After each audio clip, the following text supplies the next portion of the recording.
please welcome to the stage your moderator for the Dolls of Horror podcast, Summer Flynn. Thank you. Okay, now just like we practiced, right? Please welcome Malcolm McDowell.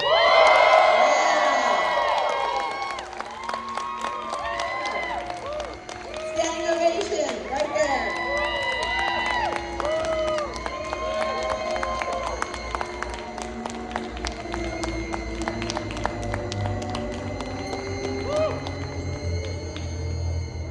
Don't get too excited. We love you, though. Well, We do. thank you.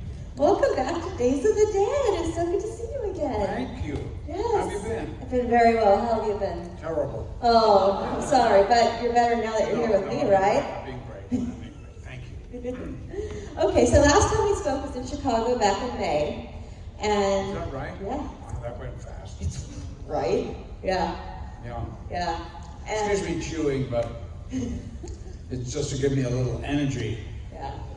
And that was a wonderful time, but I got some more fun questions for you, okay? Oh, great. Okay, Yeah. fire away. Yeah, okay, so first of all, as a dancer myself, one of my favorite things that you have ever done was The Company, about the Joffrey Ballet in Chicago. Can you tell me about your experiences working on The Company? Well, The Company was the penultimate movie that Robert Altman made. One of the finest American directors that ever worked in the cinema. And in fact, forget American directors and just say one of the finest directors. If you want to see what America was really like in that period, just go rent some of Bob Altman's movies and you will see, and he's made such masterworks. And The Company is about a ballet company. And it was brought to him by Neve Campbell, and Neve used to be a ballet dancer. And I don't think she figured it would be quite such hard work, her getting into shape to do that part. I think she was in her early 30s, and she quit when she was 19, I think. So to get back in shape, wow. And it was really, we went to Chicago and shot with the Joffrey Ballet. I played this man, the artistic director called Alpino, and they called him something else in the movie because he had such a terrible wig. It was like literally somebody had just gone boom. It was like a hat, but it was purporting to be, and he was in denial that it was a wig. So I couldn't play him because I'd have to do the whole wig thing, and there would be a running joke, and it would really not do him any service. So we called it something else, and I love doing the film. I love Bob Altman. He was a dear friend. I was doing one of these things at the Lincoln Center in New York about a movie I did called Gangster Number One. I looked down, and there is Bob Altman in the audience. And so I saw him afterwards. We went for dinner, and he said, can you dance? And I said, can I dance? Hell no, of course I can't dance. He said, well, you don't have to.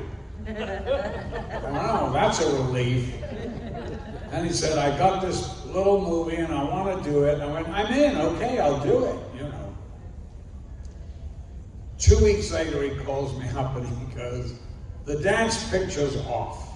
I went, Jesus, you just cast me 2 weeks ago and now you're taking it away. He goes, Paul Newman, wants me to go do this Weinstein project. So I got to work with him. I said, okay, fine. 2 months go by, he calls me again. The dance pictures are back on. I went, what happened to Weinstein? He goes, well, what a prick. I'm so grateful that it was back on because I love that movie. It's like, if you guys haven't seen it, it's like somebody just took a camera and put it in the room in a ballet company. It's kind of documentary, but not really. It's like a voyeurism type feel, and I love it. But this is Bob Altman. This is how he used to direct. you'd be doing the scene, he'd be next door with the earphones watching the monitor. He'd come in and go, okay, Nev, you go ask Arpino. He goes, Malcolm, you just look at what you're busy. You don't want to talk to him. I went, okay, I get it. Because you don't want, you know what she wants. She wants to play a starring role in a ballet, and you don't think she's ready, and you don't want to be faced with it, and also you don't want to say no. I went, okay. He said, and then, so go to that door, open it, and tell someone you want a cup of tea. Come back, she's on again, go to that door and tell them to shut up. I went, okay, and then come back, and then look at your watch and go, hey babe, I haven't got time for this. Well, just get me later, okay? And leave. And I went, okay, well, what about the scene? He goes, that is the scene. Amazing. And that was it. And that's why he was such a genius. Because really everything, you get everything without the talking. Yeah. So you never really, she's never says a damn thing, but you know what she wants. And you know by the way I look and act, you know that I don't want to confront her, and I don't want to disappoint her, and also he's a, emotional coward, which was perfect for the part. Mr. Antonelli was an expert at avoiding confrontation in that movie. I think it was Helen Mirren told me in Gosford Park. They were doing this long scene, talk, down a corridor. I think it was with Derek Jacobi. And Bob looks at it and he goes, yeah. And they went, well, what? No, it's good, but he goes, I'll tell you what, why don't you let those dogs through? Have a couple of dogs coming through, and so it completely changed the dynamic of the scene. You don't listen to what's going on, you just see these dogs and they're going like this, oh my God.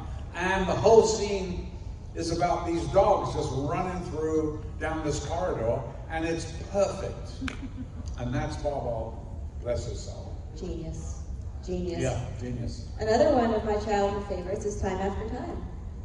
And we Sweet movie. Yes, and we just lost David Warner not too long ago. Sadly. Yes, and any memories from working on that or working with David? David and I go back a long way to 1965 to the Royal Shakespeare Company at Stratford-on-Avon, where he was a big star. He was playing Hamlet, and it was the Hamlet of his generation. The Beatles' Hamlet.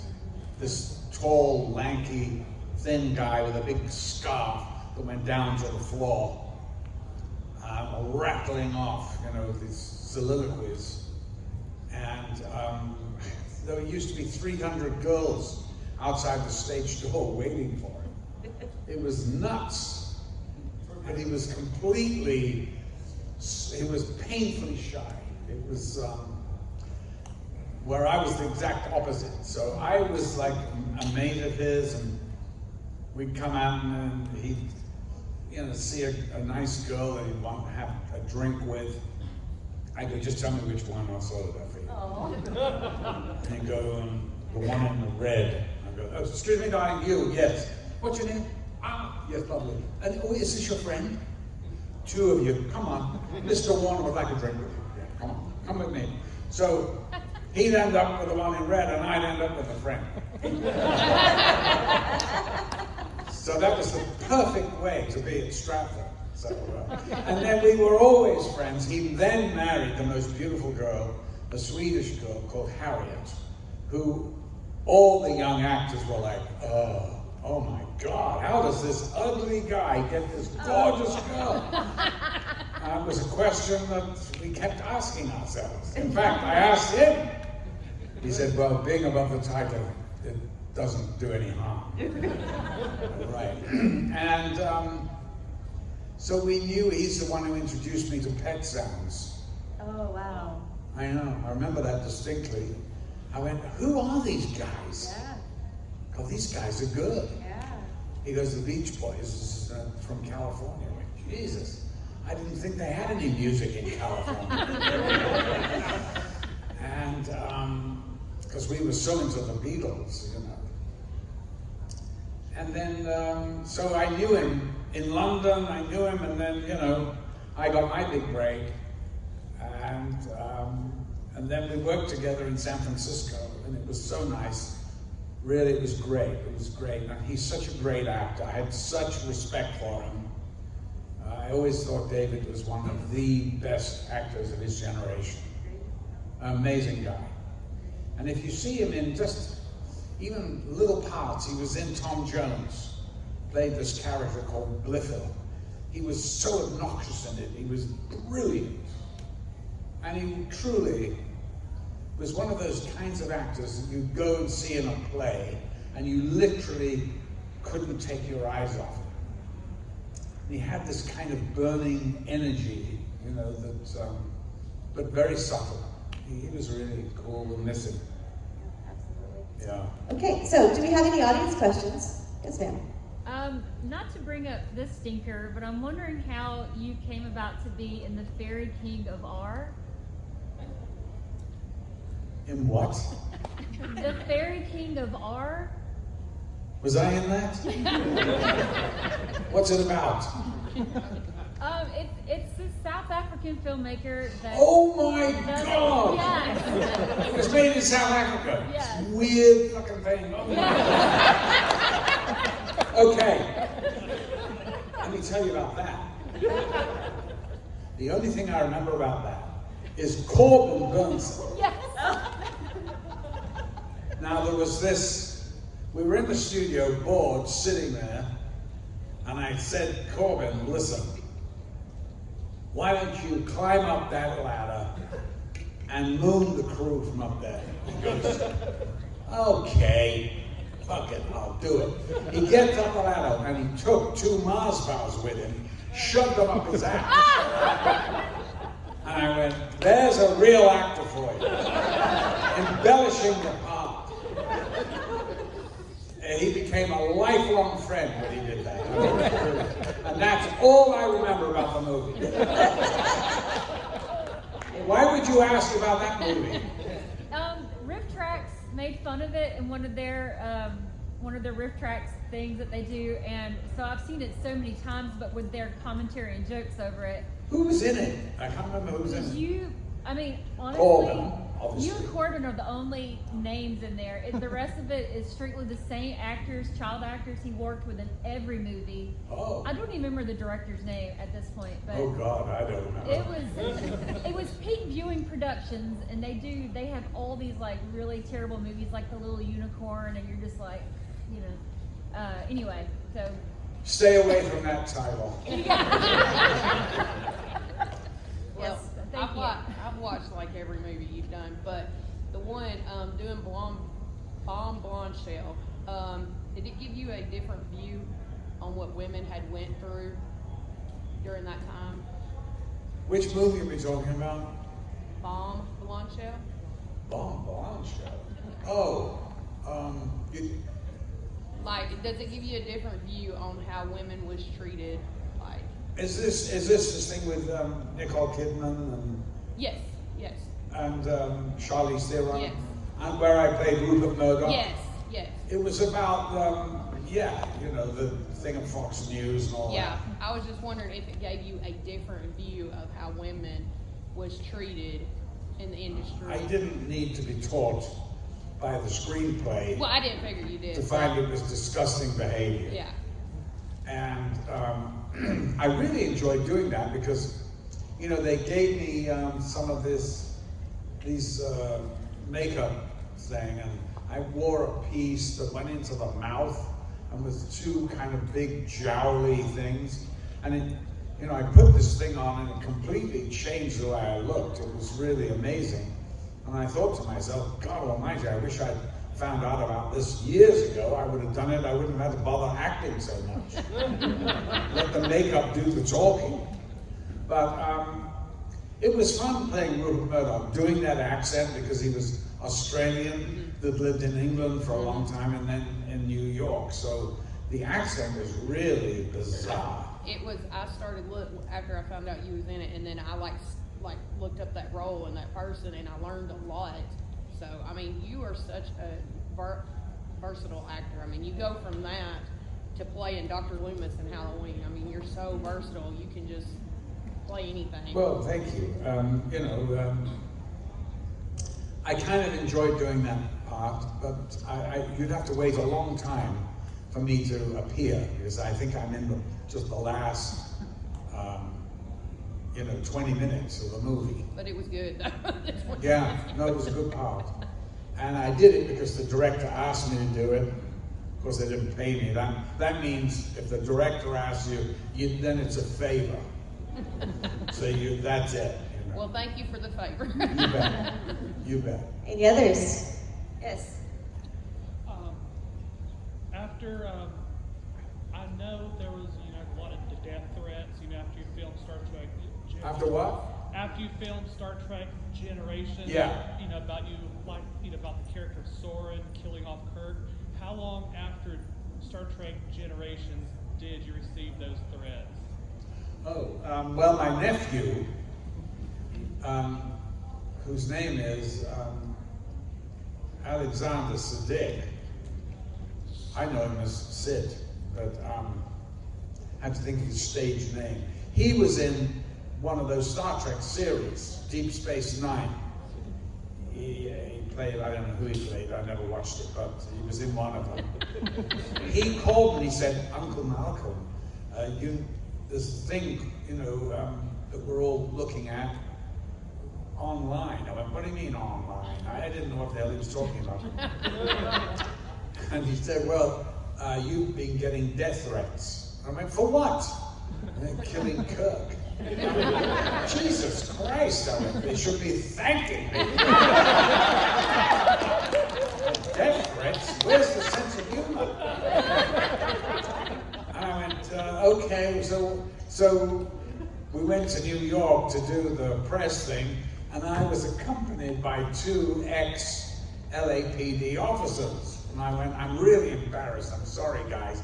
I'm staying at this beautiful hotel, and they would come out to go and have a hamburger or something, look, the street, empty. I went, well, where are all these people that are supposed to be after my blood, But you never know, do you? I mean, look at the crazies out there. So I guess you have to it's better to be safe than sorry. Also, it just takes one. It doesn't have to be a mob, it just takes one. That's right, exactly, yeah. All right. Right there. Yes. Hey. Hi. That's my first time. I was going to say, I wrote this today. It's a little story. You'll have to speak loudly because I'm a big Mutt and Jeff. Want to come up closer so we can hear you? Yeah, come on closer. And speak real loud, okay? Okay. Can you hear me now? Yeah. Is that better? I was going to say, in 2008, when I was graduating high school, I got caught spray painting a wall, arrested with 3 friends, droogs. We all used to hang out and skateboard, and when I got to the police station, they checked my bag. Other than the spray paint, they found 2 movies, The Warriors and The Clockwork Orange. When my mom bailed me out, I came home to a room that was completely sanitized of any bad influences. She burned my records. I was cured, all right. I slowly built my collection back, and over the years I noticed punk bands referencing The Clockwork Orange with songs about ultra-violence. Droogs, the Templars, they came out with an album called The Clockwork Orange Horror Show. Major Accident, Clockwork Orange themed band, they came out with Clockwork Heroes. And I remember hearing the Funeral March of Queen Mary as an opening song to American hardcore band Cro-Mags. It made sense to me. How long is this going on? Almost done. Okay. Very well, very well. Okay. It made sense to me that punk music would pay homage to Alex and his Droogs. But I want to ask you, they say life imitates art. So what impact do you believe Alex and the movie as a whole has today? Well, of course, that movie has had an enormous impact. It's hard to gauge how much, because over every single sphere of sort of life, that movie has, in fact, influenced. It's either music, the makeups, punks. It's the grandfather of punk rock. I mean, when it first came out, it's hard to even describe it to you, what the shock it was to the audiences. they were stunned into silence.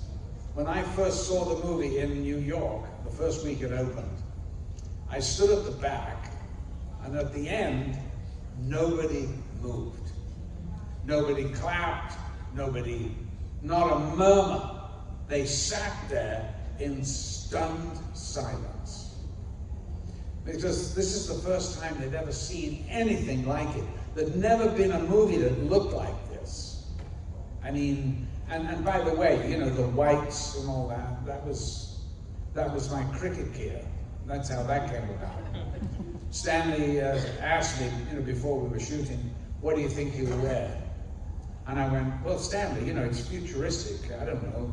And he goes, well, what have you got? I went, what have I got? I don't have futuristic. I've got jeans and t-shirts and my cricket gear in the car. He goes, well, put it on. What's this? I went, well, that's a protector. He goes, wear it on the outside.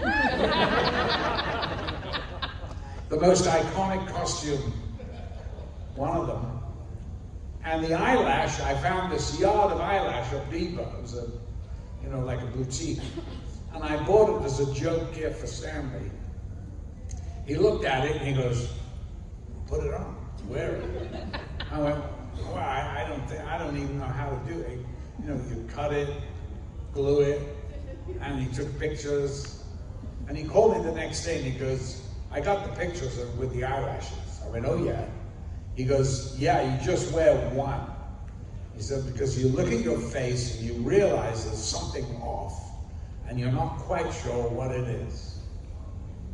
So all these little things, you know, that one just takes for granted is the building blocks of this great movie. And it's got to be a great movie because people are still watching it 53 years later. And that's how you really, you know the greatness of a piece of work.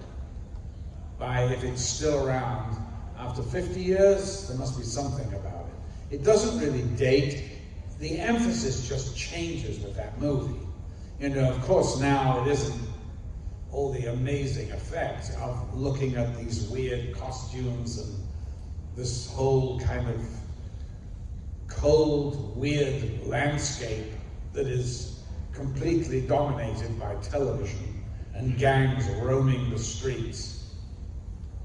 Now it's about the politics of the freedom of man to choose. And that's what I think young people pick up on today more than anything else. And the fact that they find it funny, which I am so thrilled at, because when I made it, I thought I made a comedy. I knew it was a black comedy, but I thought it was hilarious.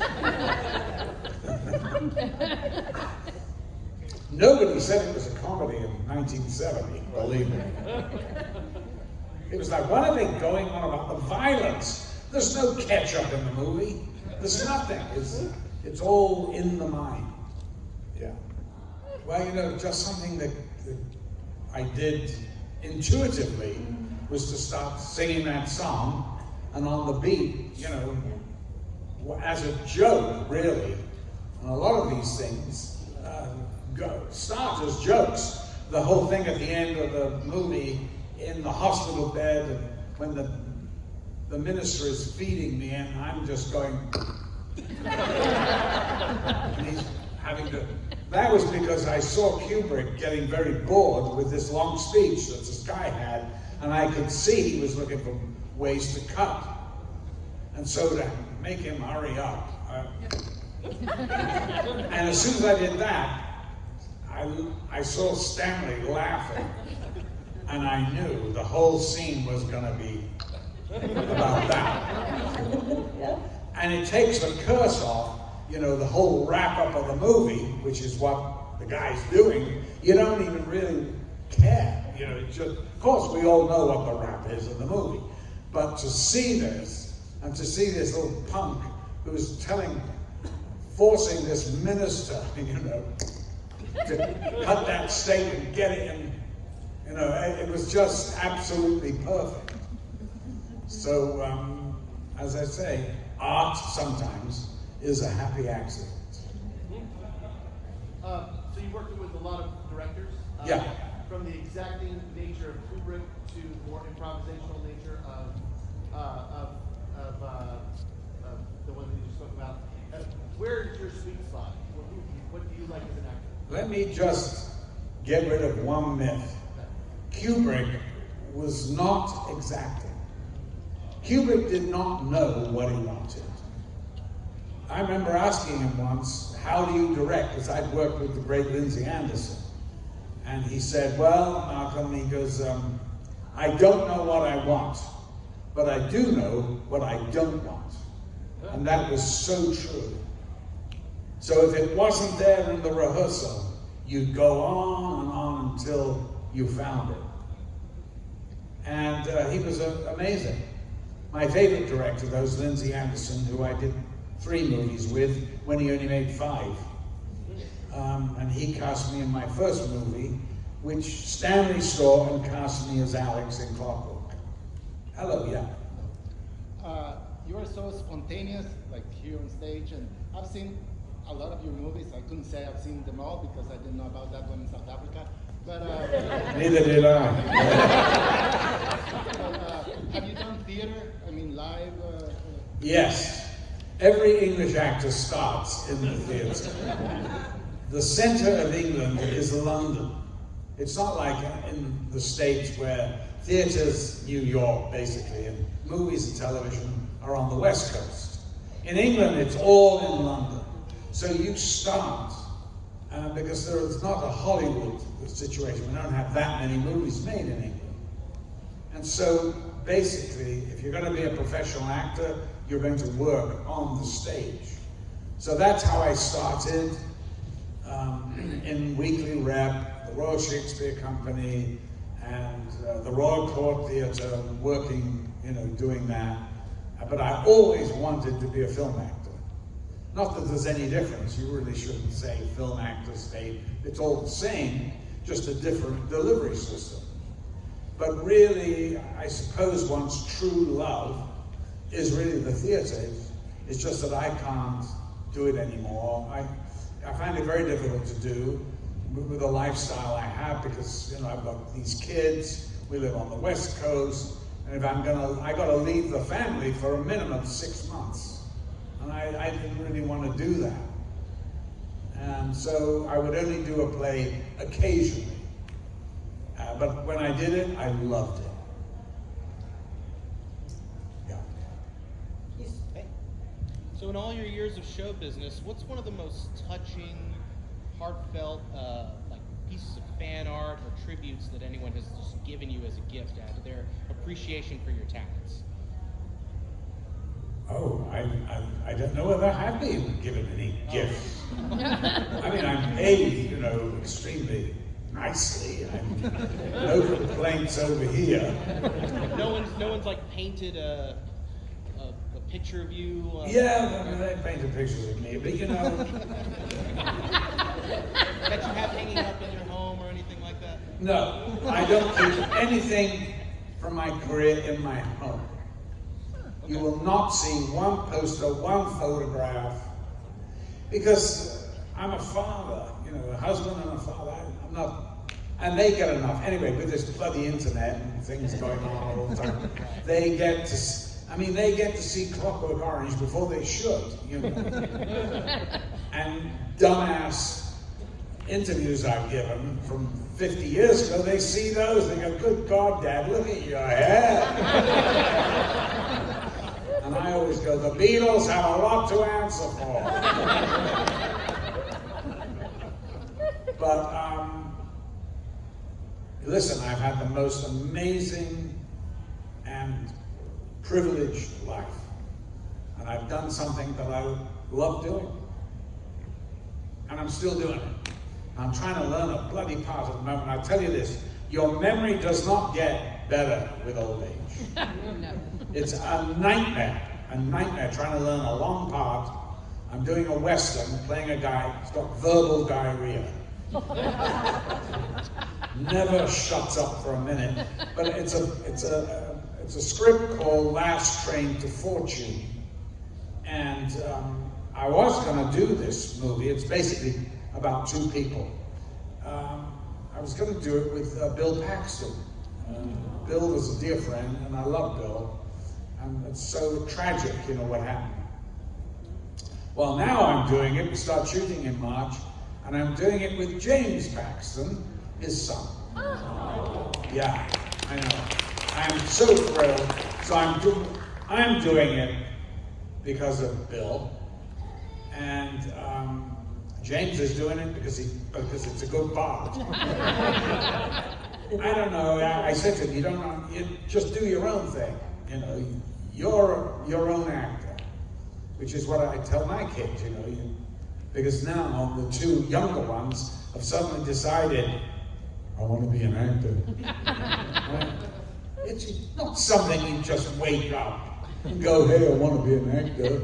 You're supposed to train, Go out and do theater. Get paid £5 a week, $8. Try that for size. Work in moving furniture, which is what I did for 2 years. Moving furniture. I was superb. I could have worked for Mayflower. Is that what they call it here? That's the big furniture removers. I think it's in England. Maybe it is. I don't know. Anyway, that was what I did at the Royal Shakespeare Company. Run in with crowns and the thrones and the benches and stuff like that, and set them on little marks, and then take them off. You were the set changer. That's exactly what I was. And they'd throw me a bone like the odd line, which of course I managed to screw up. I think my very first lines in the West End of London, I was playing what happened was the English Herald in Henry V, the English Herald got sick, and so did his understudy. I was in the pub before the show. The assistant stage manager came in and said, does anybody know the English Herald? And I went, oh, you mean, my sovereign lord, bestow yourself with speed. The French are bravely in their battle set and will with all expedience charge us. Is that the one? They went, yes, you're doing it. I went, fine, good. I thought, at last. So I'm waiting. I put on this royal, they call them a tabard, royal crest. I see the light, green, and I went, is that me? Is that mine? They're going, get. I go on. My sovereign lord, bestow yourself with speed. The French. The whole of the Agincourt army turns to face me. Come on, they're waiting. They went, oh my God, everybody was. There you are, my first. And Patrick Stewart was on stage during that. They were all there, laughing their heads off. Yeah. Do we have time for one more? We do have time for one more. You want to take a minute? Okay, is this going to be an Make it a good one.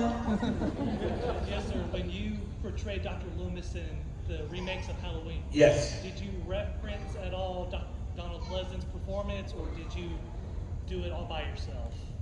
Did you have any inspiration from Donald Pleasance at all? Well, I like to think I did it all by myself. I did have some help, however, from the script. I never saw any of the Halloweens, and oh gosh, oh blimey, still haven't. But I'm not into great horror thing like all you guys. I mean, I just act it. I don't have to love it. And in fact, I think I only lasted like 5 minutes at the premiere of Rob Zombie's Halloween 2. And I went, oh, geez, I can't take it anymore. I'm going to go for a meal. I'll see you at the end. But no, I've never seen Donald Pleasance. However, I did know who Donald Pleasance was. I met him a few times. And in fact, one time, I had a drink with him in the bar at this theatre called the Royal Court, which is in London. It's a great theatre. Because his daughter, Angela, was appearing in a play at the court. And I just happened to be in the bar and I saw him and we talked. I spent an hour talking and hanging out with him. And I know that nobody did Sinister like him. He was amazing.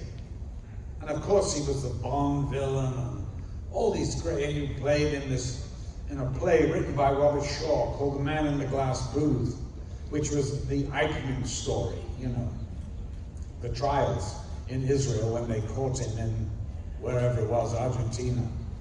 Anyway, yeah, no, I'd never seen him, but I could pretty much know exactly how he played it.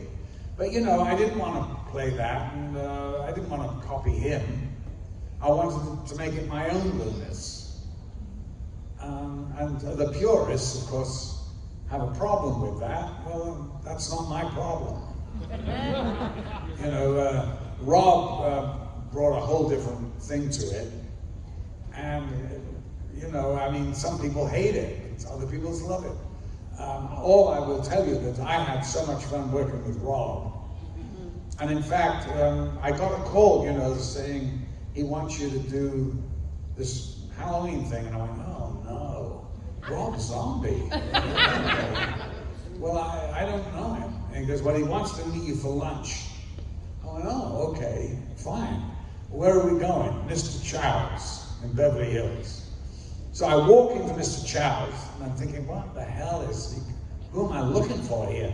And I saw this guy that looked like a reincarnation of, you know, not Ted Bundy, the other one, you know, with the hair down here, you know, and I'm thinking, oh, Charles Manson. I went, oh, you must be Rob Zombie. He went, hey, he was so sweet, so nice. I had such a blast. I don't know whether you've ever checked out on the DVDs, the gag reel and all that, extras, because you could tell we were just giggling our way through the whole thing. And then I remember Tyler Mane comes through the wall or something. And in one take, I was looking at him and I went, hey, fuckface, ring the fucking doorbell. And we just went on talking. I mean, insane. We had so much fun. And in fact, Sherry kept saying I was making her laugh. And I went, look, I'm not even looking at you. What are you talking about? And your husband's getting irritated with me. And then she broke down. She started laughing, and I went. She goes, I can hear you breathe. I went, oh, sorry. I'll stop breathing. Is that okay? So it was a bit like that. We just had such a great time. Rob is a real talent. It's funny, I had this lovely Scottish, she's a script supervisor. I was talking to her on the phone. She was in London. She has a thick Scottish accent. And she goes, and what are you doing next? I said, I'm working with, you know, this guy, Rob Zombie. She went, Rob Zombie? I think if I had a name like that, I'd change it. I said, no, darling, I think that's what he changed it to.